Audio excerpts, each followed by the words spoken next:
અને વોર બુલેટિનની શરૂઆત કરીએ મહત્વપૂર્ણ સમાચારથી। બુલેટિનની શરૂઆત કરીએ તો શ્રદ્ધા અંધશ્રદ્ધામાં એક પાતળી રેખા હોય છે જેને જાણવી ખૂબ જરૂરી છે। અને આ બધી વાતો ઘણી વખત થઈ છે, તેમ છતાં પણ ગ્રામ્ય વિસ્તારમાં હજુ પણ ભુવાઓ પર વધુ વિશ્વાસ જે છે તે લોકો રાખતા હોય છે। હવે આવા જ એક ભુવાને કે જેણે વિજ્ઞાન જાથાએ ચેલેન્જ આપી હતી, હવે એ જ ભુવાએ વિજ્ઞાન જાથાને ચેલેન્જ આપી દીધી, કારણ કે મોટી સંખ્યામાં સમર્થકો જ્યારે વિજ્ઞાન જાથાના અધિકારીઓ જે છે ત્યાં પહોંચ્યા હતા ત્યારે તેમને બચાવવા માટે મોટી સંખ્યામાં તેમના સમર્થકો ત્યાં આવી પહોંચ્યા હતા અને તેમણે કહ્યું હતું કે અમને આ જે દિવ્યાંગ ભુવા છે તેમના પર ખૂબ જ વિશ્વાસ છે અને તેમની દરેક વસ્તુઓ જે તે કહે છે તે તમામ વસ્તુઓ થાય છે। તે જ મામલાને લઈને અહીંયા ઘર્ષણના દ્રશ્યો જોવા મળ્યા હતા। અત્યારે અહીંયા મોટી સંખ્યામાં તમારા અનુયાયીઓ આવ્યા છે, અનેક લોકો જયંત પંડ્યા સામે વિરોધ કરી રહ્યા છે, તમે શું કહેવા માંગો છો જયંત પંડ્યા? જયંત પંડ્યાને એવું કહેવા માંગુ છું કે આવી જા બનાસકોઠા, હું રાજકોટ નથી આવ્યો, તું બનાસકોઠા આવ્યો છે મને ખોટી છેતરપિંડી કરવા, એ તું બનાસકોઠા આવી જા, હું રાજકોટ શું કામ આવું? હું થોડો તને લેવા રાજકોટ આવ્યો હતો। અને સાહેબ હું એવું કહું છું કે વસ્તીને હું તેડવા જતો નથી, વસ્તી એમ આવે છે, અહીંયાનો વિશ્વાસ એ આવે છે, હું કોઈને તેડું મૂકતો નથી। તો આ હતા ભુવાજી, જેમનું કહેવું છે કે અમે કોઈ વસ્તીને લેવા જતા નથી, વસ્તી તેમની શ્રદ્ધાથી આવે છે અને તેમની મનોકામનાઓ પૂર્ણ થાય છે। જયંત પંડ્યાએ જે પણ જે કાર્ય કર્યું છે તે ખૂબ જ દર્દનાશક છે, ખોટું કાર્ય કર્યું છે અને તેની સામે અત્યારે સૌ કોઈમાં રોષની લાગણી પ્રવર્તેલી જોવા મળી રહી છે। ધવલ જોશી, સંદેશ ન્યૂઝ, થરા, બનાસકાંઠા। તો આ જ દિવ્યાંગ ભુવા કે જ્યાં 3 દિવસ પહેલા જયંત પંડ્યા વિજ્ઞાન જાથાના જે છે તે પહોંચ્યા હતા અને જે દોરા ધાગા છે તે બંધ કરાવ્યા હતા, તેમણે કહ્યું છે કે હવે આ મામલે લોકોએ વધુ જાગૃત થવાની જરૂર છે। 3 દિવસ પહેલા જે પોલીસ સાથે રાખીને કાર્યવાહી કરવામાં આવી હતી તેને જ લઈને હવે સમર્થકો જે છે તે આ ભુવાના જે જ્યાં તે બેસે છે ત્યાં પહોંચી ગયા હતા અને તેમને સમર્થન કરતા જોવા મળ્યા હતા। જોકે વિજ્ઞાન જાથાના જયંત પંડ્યાએ કહ્યું છે કે આ પ્રકારની અંધશ્રદ્ધાથી લોકોએ દૂર રહેવું જોઈએ।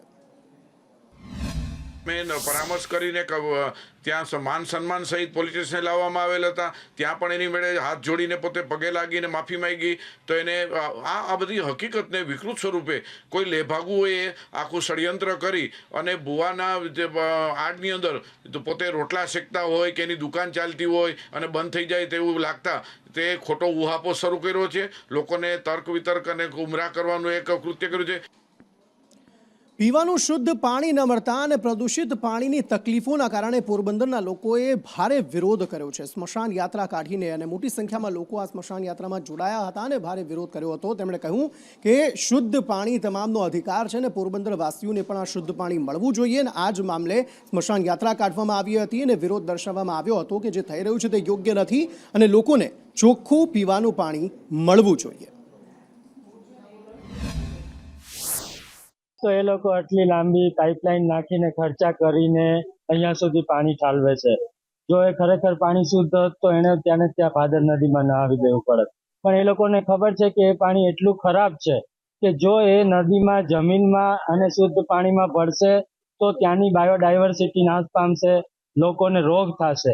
એટલે એકને ગોળ અને એકને ખોળ। અમે લોકોએ સરકારને આ અંગે નિવેદનો કરશું અને જો આ રેલી પછી પણ એ લોકો જો નહીં માને તો ઉગ્રમાં ઉગ્ર આંદોલન અમે આ કરશું અને પછી સરકારને ઝૂકવું પડે એના કરતા વ્યવસ્થિત રીતે અત્યારે જ બહાર પાડી દો કે આ યોજના રદ કરવામાં આવી છે અને પોરબંદરમાં કે અન્ય ગુજરાતના દરિયામાં કોઈ પણ જગ્યાએ આવી લાઈનો નહીં નખાય। આજે જેતપુરનું પાણી છે એની અંતિમ યાત્રા આપણે નરસન ટેકરીથી લઈ અને આપણે સ્મશાન ભૂમિ તરફથી આપણે લઈ આવ્યા। અમને એમને અંતિમ દંડ દઈ અને એમને શ્રદ્ધાંજલિ આપી અને લોકોએ અને આપણી એક દીકરી જે છે એમને બી આપણે મોદી દાદાને વિનંતી કરી છે કે મોદી દાદા અમારું દરિયો છે એ શુદ્ધ કરો, ગંદુ ના કરો અને જે શુદ્ધ છે એ રીતે જ રાખો। हे मोदी दादा, प्लीज पोरबंदर में ये पानी मत आने दीजिए, हम सब बच्चे आपके बीमार हो जाएंगे, समुद्री जीव मर जाएंगे। आप भारत स्वच्छ रखने की बात करते हैं, फिर गंदा पानी आएगा तो फिर भारत स्वच्छ कैसे रहेगा? તો આ પહેલા પણ શંકરસિંહ વાઘેલા અનેક વખત આ બાબતની પેરવી કરી ચૂક્યા છે અને વધુ એક વખત તેમણે આ બાબત કહી છે કે દારૂબંધી નામ માત્રની છે અને રાજ્યમાંથી દારૂબંધી હટીને અથવા તો સારી ક્વોલિટીનો દારૂ લોકોને મળે તે પ્રકારની વાત તેમણે કરી છે। સમાચારો તરફ આગળ વાત કરીએ તો અમદાવાદમાં નકલી નોટો છાપનાર 6 આરોપીઓ પકડાઈ ગયા છે। મધ્યપ્રદેશના આરોપીઓ હોવાની માહિતી પ્રાપ્ત થઈ છે, પરંતુ ચલણી નોટ જે છે તે છાપી રહ્યા હતા તેવી માહિતી મળી અને ચાણક્યપુરી શાક માર્કેટમાંથી આ નકલી નોટ છાપનાર જે છે તે તમામ પકડાયા છે। જે ભીડભાડવાળો વિસ્તાર હોય ત્યાં આ ચલણી ચલણી નોટો વટાવવાની પેરવી તેઓ કરી રહ્યા હતા અને તે જ સમયે આ તમામને ઝડપી પાડવામાં આવ્યા. 100ની નોટ છાપીને દિલ્હીમાં સફળતાપૂર્વક વટાવી પણ હતી, જે બાદ તેમની હિંમત ખુલી અને હવે ફરી એક વખત જ્યારે 500ની ચલણી નોટો વટાવવા ગયા તે જ સમયે આ 6 પકડાઈ ગયા. કે અમુક શંકાસ્પદ માણસો છે એ નકલી નોટ લઈને વટાવવા માટે બહાર નીકળેલા છે. એ બાતમી હકીકતના આધારે પોલીસ જે છે સંકલનમાં હતી પહેલાંથી જ, અને આરોપીઓને એમાંથી એક આરોપીને જે છે તાત્કાલિક ઓન ધ સ્પોટ પકડવામાં આવ્યો. એ આરોપીની વિગતના આધારે બાકી આરોપીઓ ભાગી ગયા હતા, એટલે એમને પણ અમે બીજી જગ્યાઓથી ઝડપી પાડ્યા. ટોટલ 6 આરોપી આમાં પકડાયા છે. જે ચોંકાવનારી વિગતો છે એમાં એમની પાસેથી 247 નકલી નોટો 500ની દરની એમની પાસેથી રિકવર થઈ છે, અને સાથે સાથે બીજા મોબાઈલ્સને જે સાધનો છે એ પણ રિકવર કરવામાં આવ્યા છે. આ તરફ ખ્યાતિકાંડ, જેમાં 2 વ્યક્તિઓના મોત બાદ અનેક કાંડ ખ્યાતિ હોસ્પિટલના સામે આવ્યા, જેમાં રાજશ્રી કોઠારી જે મુખ્ય આરોપીમાંથી એક છે તેમને આજે કોર્ટમાં રજૂ કરવામાં આવ્યા હતા. 10 દિવસના રિમાન્ડ જે છે તેમના મંજૂર કરવામાં આવ્યા છે. મુખ્ય આરોપીમાંથી એક છે રાજશ્રી અને તેમના રિમાન્ડ મંજૂર કરવામાં આવ્યા છે. અનેક લોકોના મોતના આરોપી આ તમામને માનવામાં આવે છે. જિગ્નેશ પટેલ પાસેથી આ અંગે વધુ માહિતી મેળવીએ. જી જિગ્નેશ.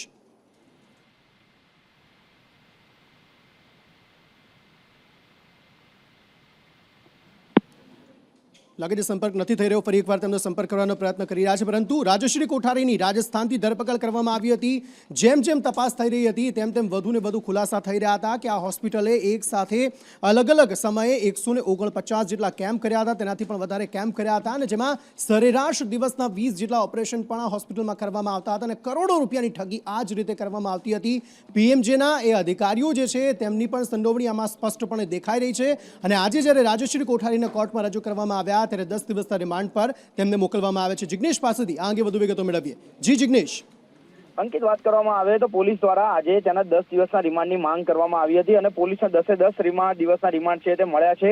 રાજશ્રી કોઠારીને જ્યારે કોર્ટમાં રજૂ કરવામાં આવી ત્યારે જે સરકારી વકીલે જે રજૂઆત કરી હતી તે મુજબ સૌપ્રથમ વાત એવી હતી કે એજીએમ જ્યારે મળતી હતી તે તમામ એજીએમ અને મિટિંગમાં રાજશ્રીની હાજરી રહેતી હતી. સાથે જ 2007થી મુખ્ય આરોપી કાર્તિક સાથે તેના સંબંધ છે અને કાર્તિક અત્યારે ક્યાં છે તે અંગેની પણ માહિતી રાજશ્રી પાસેથી મળી શકે છે. બીજી તરફ આ કેસની એટલે કે જ્યારે હોસ્પિટલની મીટિંગ મળતી હતી ત્યારે મીટિંગની મિનિટ ટુ મિનિટ બુક હજી સુધી પોલીસને નથી મળી. એટલે કે જે મિનિટ ટુ મિનિટ બુક કયા આરોપીએ કોને ક્યાં સંસ્થાવી છે તેની તપાસ માટે રિમાન્ડની જરૂર છે, જેવા અલગ અલગ મુદ્દાઓ કોર્ટમાં રજૂ કર્યા હતા. અને કોર્ટે આજે જે રાજશ્રી કોઠારી છે તેના 10 દિવસના રિમાન્ડ મંજૂર કર્યા છે અને 10 દિવસ સુધી ક્રાઇમ બ્રાન્ચ તેની અંગે તપાસ કરશે અને સાથે જ મુખ્ય આરોપી કાર્તિક સાથે તેનો કોઈ સંબંધ અત્યારે ફરારી દરમિયાન છે કે નહીં તે અંગેની પણ તપાસ કરવામાં આવશે. આભાર જિગ્નેશ સમગ્ર માહિતી આપવા માટે. રાજશ્રી કોઠારીના પતિની પણ વિગતો જે છે તે ક્રાઇમ બ્રાન્ચ હવે મેળવી રહ્યું છે, કારણ કે તેમની પણ સંડોવણી તેમની સાથે હોય તે પ્રકારની માહિતી પ્રાપ્ત થઈ છે. આ ઉપરાંત કાર્તિક પટેલ જે મુખ્ય આરોપી છે, જે પોલીસ પકડતી હજુ પણ દૂર છે, તેને કઈ રીતે ભારત લાવવો અથવા તો તે ક્યાં છુપાયો છે તેની માહિતી પણ હજુ સુધી ક્રાઇમ બ્રાન્ચ પાસે નથી અને તે મામલે પણ અત્યારે તપાસ કરવામાં આવી રહી છે. સમાચારો તરફ આગળ વાત કરીએ. વાત મોરબીની કરીએ. મોરબીમાં આંતરિક વિખવાદ જોવા મળ્યો છે. એક પત્રિકાના મામલામાં આંતરિક વિખવાદ એટલો વધી ગયો કે સ્પષ્ટતા કરવામાં આવી કે પત્રિકામાં નામ નથી છાપવામાં આવ્યું. તેની કેટલીક માહિતીઓ છે કે જે તે વિભાગના જે ચેરમેન હોય છે તે સિવાય કોઈના નામ હોતા નથી, એટલા માટે એ નામ લખવામાં આવ્યા નથી. જે આજે સવારે જિલ્લા પંચાયતમાં લોકાર્પણનું કામ હતું અને મારું નામ નથી, તો હું તો સ્વાભાવિક એવું માનું છું કે આ કિનાખોરી કહેવાય અને સ્વાભાવિક છે જ, અને ખરેખર આમ જોવા જઈએ તો આવું ન હોવું જોઈએ. અને છતાંય ક્યાંક કોઈ લોકોની ભૂલ થઈ હોય તો કંઈ વાંધો નહીં, પણ પત્રકાર મિત્રોની સામે તમારી સામે કે વારંવાર ફોન આવતા હતા કાલે ને આજે, તો બસ એ જ વાત કરું છું કે જે રાજકારણ છે ચરમસીમાએ જઈ રહ્યું છે, કે અંદરો અંદર થોડુંક જૂથવાદ પણ છે. આજે હું ધારાસભ્ય, સંસદ સભ્ય, પ્રમુખ, ઉપપ્રમુખ, કારોબારી ઉપરાંતના જે 3 ચેરમેનોના નામ હતા એનું મુખ્ય કારણ એ છે, એમાં એક બાંધકામ સમિતિને કામ હતું 80 લાખ રૂપિયાનું, ICDSનું 13.5 લાખ રૂપિયાનું આંગણવાડીનું કામ હતું, અને શિક્ષણ સમિતિના ચેરમેનને એટલા માટે એમનું નામ હતું કે એક શાળાનું લોકાર્પણનો કાર્યક્રમ હતો. એટલે કોઈને અન્યાય થાય એવું જિલ્લા પંચાયતમાં કંઈ છે નહીં અને કોઈનું નામ કાપી નાખવાની પણ વાત નથી. તરફ સુરતની વીર નર્મદ ગુજરાત યુનિવર્સિટીમાં નકલી માર્કશીટના આધારે પ્રવેશ મેળવ્યાનો મામલો સામે આવ્યો છે અને આ કૌભાંડ ખૂબ મોટું હોય તે પ્રકારની શક્યતાઓ જોવા મળી રહી છે, કારણ કે 1-2 વિદ્યાર્થીઓ આવા સામે આવ્યા કે જે નકલી માર્કશીટના આધારે તેમણે પ્રવેશ મેળવ્યો છે તેવી માહિતી સામે આવી છે અને આ જ મામલે હવે તપાસ પણ વધુ થશે, અન્ય વિદ્યાર્થીઓની પણ તપાસ થશે કે તેમણે પણ નકલી માર્કશીટના આધારે આ પ્રવેશ જે છે નથી મેળવ્યો ને એ જ મામલામાં હવે જે યુનિવર્સિટી છે એ તપાસ કરશે. આ સમગ્ર મામલે વધુ માહિતી સાથે આઝમ જોડાઈ ગયા છે. જી આઝમ.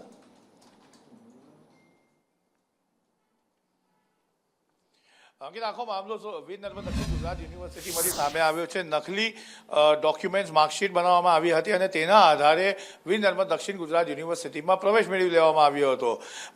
એક ભાંડો ફૂટ્યો હતો, ત્યારબાદ એના અંદર ઊંડાણપૂર્વક તપાસ કરવામાં આવતા અંદાજિત 62 જેટલા વિદ્યાર્થીઓ એવા છે જેમને આવી રીતે પ્રવેશ મેળવ્યો હતો. અન્ય રાજ્યમાંથી આવેલા વિદ્યાર્થી છે, જેમાંથી કે મહારાષ્ટ્ર, તમિલનાડુ, મધ્યપ્રદેશના સમાવેશ થાય છે, તેમના દ્વારા ત્યાંની જે અલગ અલગ ઇન્સ્ટિટ્યૂટ હોય છે, યુનિવર્સિટી હોય છે, તેમના ફેક ડોક્યુમેન્ટ્સ બનાવવામાં આવ્યા હતા અને તેને આધાર બનાવીને વીર નર્મદ દક્ષિણ ગુજરાત યુનિવર્સિટીમાં એડમિશન લઈને અભ્યાસ કરતા હતા.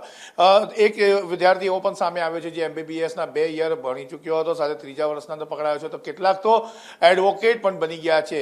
વીર નર્મદ દક્ષિણ ગુજરાત યુનિવર્સિટીએ હવે તમામ જે ડોક્યુમેન્ટ છે તેની વેરિફિકેશન શરૂ કરી દીધું છે. અલગ અલગ ટીમ બનાવવામાં આવી છે, આધાર કાર્ડને લિંક કર્યો છે કે નથી તે પણ જોવામાં આવી છે, સાથે UPI જે એમની IP કોડ હોય છે યુનિવર્સિટીનો તે પણ હવે ચેક કરવામાં આવી રહ્યા છે. જી આભાર સમગ્ર માહિતી આપવા માટે. આ વેરિફિકેશનની વાતો તો ઘણા વર્ષોથી થઈ રહી છે કે વેરિફિકેશન કરવામાં આવશે અને આ વેરિફિકેશન થાય પણ છે, તેમ છતાં પણ જાણે આ અલગ અલગ જે યુનિવર્સિટીઓ હોય છે તેમાં કઈ રીતે આ પ્રકારે નકલી માર્કશીટમાં પ્રવેશ મળી જાય છે તે એક મોટો સવાલ છે. સમાચારો તરફ આગળ વાત કરીએ. FRC ફી રેગ્યુલેશન કમિટીનું નિર્માણ એટલા માટે કરવામાં આવ્યું હતું કે જે શાળાઓ વધુ પડતી ફી વાલીઓ પાસેથી લઈ લેતી હતી તેમના પર લગામ લાગે અને સૌરાષ્ટ્રમાં આ વસ્તુ થઈ પણ છે. સૌરાષ્ટ્રમાં FRCએ જે પ્રાથમિક ખાનગી શાળાઓ હતી તેમાં ફી ઘટાડો કરતા હવે ત્યાં આગળ જે શાળા સંચાલકો છે તેમનામાં આ મામલે ભારે રોષ જોવા મળી રહ્યો છે કે અમદાવાદ સહિત અન્ય જગ્યાએ FRC જ્યારે શાળાઓ માટે ફી વધારી રહી છે ત્યારે સૌરાષ્ટ્ર ઝોનમાં ફી ઘટાડો શા માટે કરવામાં આવ્યો તેને લઈને ભારે રોષ જોવા મળી રહ્યો છે. જે માપદંડ છે એ પ્રોપર નથી. અમે એ જાણવા પણ પ્રયત્ન કર્યો કે તમારું જે કંઈ માળખું છે એ અમને જણાવો, પણ હજી સુધી અમને કોઈ એનો પ્રત્યુત્તર આપ્યો નથી. અમારી રજૂઆત એ છે કે નિયમન કરો, નિયંત્રિત ના કરો, કારણ કે 70 થી 80 જે એમને ઓર્ડર કર્યા છે એમાંથી મોસ્ટ ઓફ 20-25ની ફરિયાદ છે કે અમારી ફી ઘટી છે. એટલે આગળના જે ઓર્ડર છે એ ખરેખર જોઈએ તો ઇલીગલ ગણાય, બરાબર, અને બાકીનાને ફ્રીજ કરી. મોસ્ટ ઓફ ફી છે એ જે 22-23માં હતી એ જ ફી એને કન્ટિન્યુ 24-25 ને 26-27માં આપી. હવે એ શાળાઓ કેવી રીતે ચલાવી શકાય? દર વર્ષે શિક્ષકોનો 10% પગાર વધારો આપી છે. અંગ્રેજી ભાષાનું ચલણ વધ્યું છે અને અંગ્રેજી ભાષામાં પોતાના બાળકોને ભણાવવા માટે જે વાલીઓ છે તે તત્પર હોય છે, પરંતુ તેના જ કારણે હવે ગુજરાતી માધ્યમના જે શિક્ષકો છે, તેમના જે સહાયકો છે તેમની ઘટ જોવા મળી રહી છે. હવે શાળા સંચાલક મહામંડળ દ્વારા હવે માંગ કરવામાં આવી છે કે આ પ્રકારના જે સહાયકો છે તેમની સંખ્યા જે છે તે વધારવામાં આવે જેથી શાળાઓમાં તેની સંખ્યાઓને પૂર્તિ કરી શકાય. 10 અને ધોરણ 12માં ગુજરાતી વિષયમાં મેક્સિમમ વિદ્યાર્થીઓ નપાસ થતા હોય છે, ગણિત કરતાં વધારે નપાસ થતા હોય છે. એના લીધે બોર્ડનું પરિણામ, જનરલ પરિણામ બગડતું હોય છે. એટલે આ વખતે અમે માગણી કરી છે કે ગુજરાતના વિદ્યાર્થીઓના હિતમાં ગુજરાતી વિષયની અંદર સ્નાતક અને અનુસ્નાતક થયેલા વધુમાં વધુ ઉમેદવારોની ભરતી થાય અને એની ભરતી થશે તો એ સાથે સાથે હિન્દી, સંસ્કૃત જેવા વિષયો ભણાવી શકશે. સમાચારો તરફ આગળ વાત કરીએ. વાત સુરતની કરીએ તો સુરતમાં જુગારધામ પર દરોડા પાડવામાં આવ્યા છે. SMC દ્વારા દરોડા પાડવામાં આવ્યા અને કેટલાક જે આરોપીઓ છે તેમની ધરપકડ કરવામાં આવી છે. જુગારધામ પર SMCએ દરોડા પાડ્યા છે. એક ઘર હતું જેમાં રેડ કરતા 30 જેટલા જુગારીઓ છે તેમને ઝડપી પાડવામાં આવ્યા છે. લીંબાદ પોલીસની હદમાં આ વિસ્તાર આવે છે એટલા માટે ત્યાં દરોડા પાડવામાં આવ્યા હતા અને કેટલાક જે આરોપીઓ છે તેમની અટકાયત કરવામાં આવી છે અને વધુ તપાસ હાથ ધરવામાં આવી છે.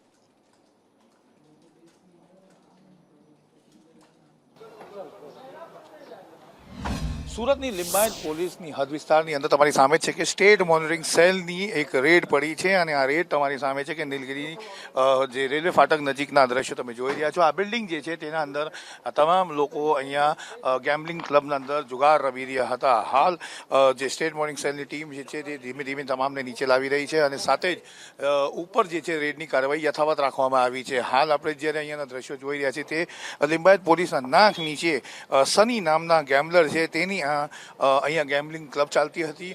કેમેરા પર્સન અજીત પટેલને કહીશ કે ઉપરના દ્રશ્યો બતાવે. આ સીધું ઉપર તમે બિલ્ડિંગ જોશો, આ બિલ્ડિંગના ઉપર તમને ટેરેસ દેખાશે અને ટેરેસના ઉપર આ બ્લેક કલરનું પ્લાસ્ટિક જે નાખવામાં આવ્યું છે અહીંયા જ સીધી ગેમ્બલિંગ ક્લબ ચાલી રહી હતી. જ્યારે સ્ટેટ મોનિટરિંગની સેલની ટીમે અહીંયા રેડ કરી હતી ત્યારે અહીંયાથી એક વ્યક્તિ નીચે પોતાના બચાવ માટે કૂદ્યો હતો, એને ઈજાઓ આવી છે અને એને અહીંયાથી લઈને સુરતની સ્મીમેર હોસ્પિટલમાં ખસેડવામાં આવ્યો છે, જ્યાં સૂત્રોનું માનીને ચાલીએ તો એને પગ અને કમરના ભાગે ઈજા આવી છે. અહીંયાથી એમ્બ્યુલન્સમાં એને લઈ જવામાં આવ્યો છે. સૌથી મોટી વાત આ રેડના અંદર એ સામે આવી છે કે સુરત લિંબાયત પોલીસ સ્ટેશનની હદ વિસ્તારમાં સનીના અડ્ડા પર રેડ કરવા માટે પોલીસ એટલે કે જે વિજિલન્સની ટીમ હતી તેમનું જે એમઓ હતી એ એમ્બ્યુલન્સ હતી. એમ્બ્યુલન્સના અંદર પોલીસની આખી ટીમ આવી હતી. સ્થાનિક વિસ્તારમાં કોઈને ખબર જ ના પડી હતી કે એમ્બ્યુલન્સનું સાયરન વાગી રહ્યું છે અને એના અંદર કોઈ દર્દી નથી પરંતુ પોલીસ છે. અંદાજિત 15થી વધુ લોકોને અહીંયાથી ડિટેન કરવામાં આવ્યા છે અને 20થી 25 લાખથી વધુનો મુદ્દામાલ કબજે કરવામાં આવ્યો છે. કેમેરા પર્સન અજીત પટેલ સાથે આઝમ સાલે, સંદેશ ન્યૂઝ, સુરત. સમાચારો તરફ આગળ વાત કરીએ તો દ્વારકાથી બેટ દ્વારકાની વચ્ચે સુદર્શન સેતુ નામે એક બ્રિજ બનાવવામાં આવ્યો છે. નવું નજરાણું ગુજરાતવાસીઓ માટે છે અને સ્વાભાવિક છે કે તેને જોવા માટે મોટી સંખ્યામાં લોકો જે છે, મુસાફરો જે છે તે ત્યાં પહોંચતા હોય છે. પરંતુ સ્થિતિ એવી થઈ ગઈ કે મોટી સંખ્યામાં લોકો ત્યાં પહોંચી રહ્યા છે, તેના જ કારણે હવે અગવડતા પણ પડી રહી છે. અહીંયા બ્રિજની ઉપર લોકો વાહનોનો ખડકલો કરી દે છે અને તેના જ કારણે ટ્રાફિકની સમસ્યા પણ અહીં સર્જાઈ રહી છે. આ સમગ્ર મામલે વધુ માહિતી મેળવીએ મયુર સોની પાસેથી. મયુર,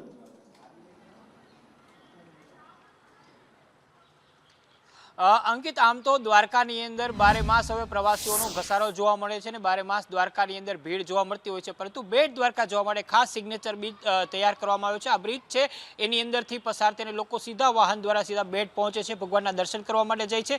પરંતુ દર વખતે પૂનમ આવે એટલે પૂનમના 2 દિવસ અગાઉ, પૂનમના દિવસે ને પૂનમના 2 દિવસ પછી આ 5 દિવસ છે બેટ દ્વારકાની અંદર જાણે કિળિયારું ઉભરાણું હોય એ પ્રકારના દ્રશ્યો જોવા મળે છે. અને આમાં તંત્રની સીધી બેદરકારી છે, કારણ કે બ્રિજ ઉપરથી પસાર થવા માટે, આવવા જવા માટે વાહનોને પરમિશન તો આપવામાં આવે છે, પરંતુ ત્યાં પૂરતા પ્રમાણની અંદર પાર્કિંગની વ્યવસ્થા નથી.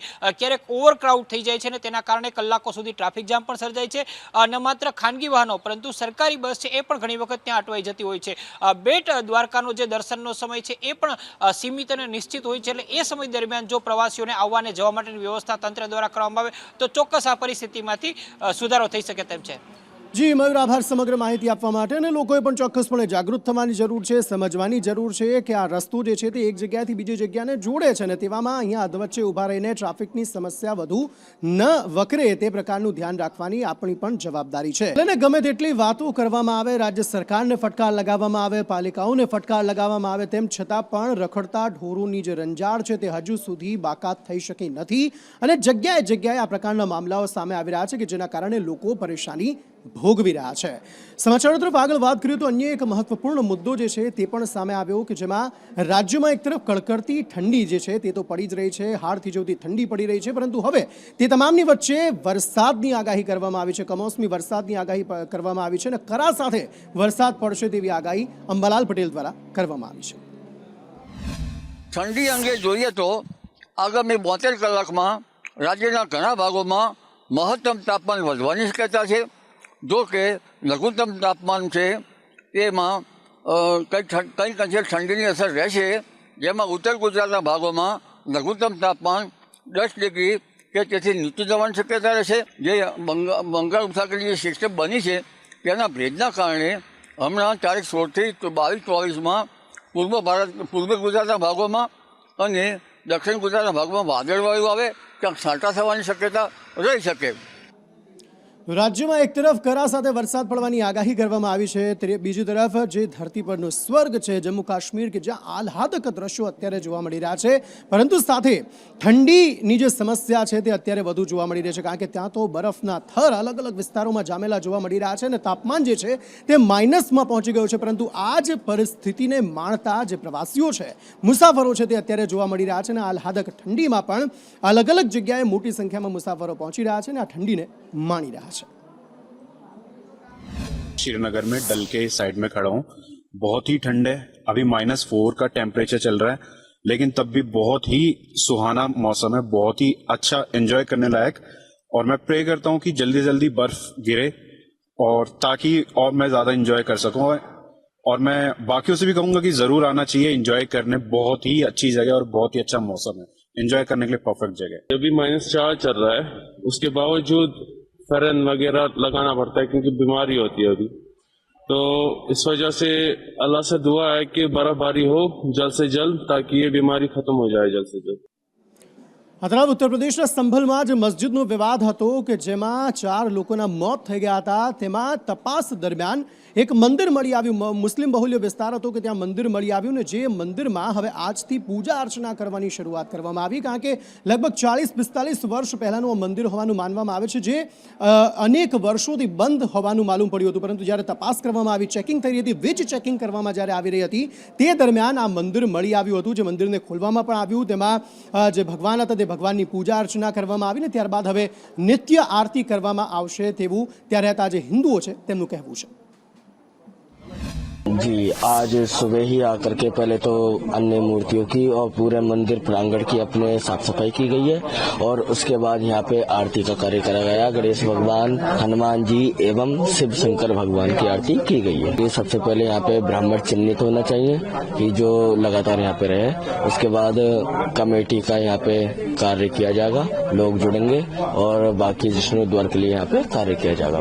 तो खैर मेरी उम्र तो 62 साल है, मेरे तो अभी देखा था, इससे पहले एक फेरे देखा था. बाकी तो मैं बहुत चीजें जानता हूँ. बहुत मंदिर दबे हुए हैं हमारे शहर संभल में जिनका हमें पता भी नहीं है. बहुत पुराने, बहुत काफी खूब और काफी मंदिर है हमारे शहर में जो हमको अभी तक नहीं पता है. हम कहीं जाते नहीं शहर के अलावा, डर की वजह से अपने घर ही रहते हैं, अब दुकान पे रहते हैं बस. પૂનમની તિથિ હોય ત્યારે સ્વાભાવિક રીતે જે મોટા મોટા મંદિરો છે તેમાં લોકોની ભીડ જોવા મળતી હોય છે, શ્રદ્ધાળુઓની ભીડ જોવા મળતી હોય છે. ત્યારે કેલેન્ડર વર્ષના હિસાબે આજે અંતિમ પૂનમ છે, તેને જ લઈને અલગ અલગ મંદિરોમાં ભારે ભીડ જોવા મળી શ્રદ્ધાળુઓની. એ દ્વારકા મંદિર હોય, જગદંબા અંબાજીનું મંદિર હોય કે પછી શામળાજી મંદિર હોય, તમામ જગ્યાએ મોટી સંખ્યામાં ભક્તો આવ્યા હતા. મા અંબાના દર્શન કર્યા હતા, શામળિયા શેઠના દર્શન કર્યા હતા, દ્વારિકાધીશના દર્શન કર્યા હતા અને ધન્યતા અનુભવી હતી. પૂનમની તિથિએ આમ પણ મંદિરમાં દર્શન કરવાનો અનેરો મહિમા રહેલો છે અને આજના દિવસે પુણ્યનું ભાથું બાંધવા માટે મોટી સંખ્યામાં શ્રદ્ધાળુઓ અહીં મંદિરે પહોંચ્યા હતા. અન્ય કયા કયા મંદિરોમાં જે લોકો છે, શ્રદ્ધાળુઓ છે, તે પહોંચ્યા હતા અને ધન્યતાની અનુભૂતિ કરી હતી, ધવલ પાસેથી વધુ વિગતો મેળવીએ. ધવલ. જે અંકિત, માગસર શુદ્ધ પૂનમનો આજે દિવસ છે અને એને શક્તિ, ભક્તિ અને આસ્થાનો સંગમ, ત્રિવેણી સંગમ થઈ રહ્યો, એવી રીતે ભક્તોનું ઘોડાપૂર મંદિરોમાં ઉમટ્યું હતું. આજે રવિવારનો દિવસ છે ત્યારે દ્વારકાની અંદર જય દ્વારકાધીશના નાદ લાખ્યા હતા. તો શામળાજીમાં પણ ભક્તોનું ઘોડાપૂર ઉમટ્યું હતું. સાથે સાથે અંબાજીની વાત કરવામાં આવે તો અંબાજીમાં પણ હજારો ભક્તો મા અંબાના દર્શને પધાર્યા હતા. સાથે સાથે આજનો દિવસ ખૂબ જ ધન્ય અને પુણ્ય હોવાને કારણે લોકોએ માતાજી અને ભગવાનના દર્શન કરીને ધન્યતા અનુભવી હતી. જી ધવલ, આભાર સમગ્ર માહિતી આપવા માટે. અને આ સાથે વોરમ બુલેટિનમાં અત્યારે બસ આટલું.